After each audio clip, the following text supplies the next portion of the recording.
বোতল পাঠাইতে দুধ পাঠিয়ে দিতাম, দুধ তো ফ্রিজে রাখে শক্ত করা লাগতো, কিন্তু কালকে দিনে কিন্তু কালকে চলে যাবো, শক্তই হবে না। তুলে আব্বা আব্বার হিসাবে ছবি পাঠিয়ে দিয়ে ওই তিনটি শ্বশুর বাড়িতে দিবি, ওখানে পাঠাবি, ভিডিও দেখাবি ওদেরকে।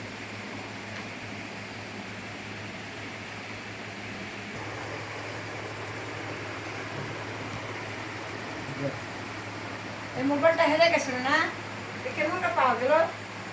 পুলিশ বার করছে।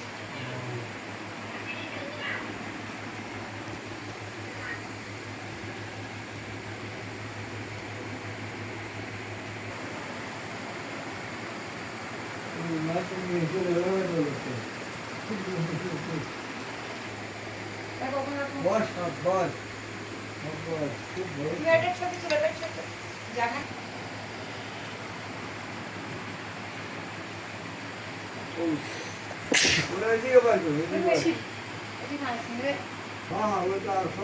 মাংস নিয়ে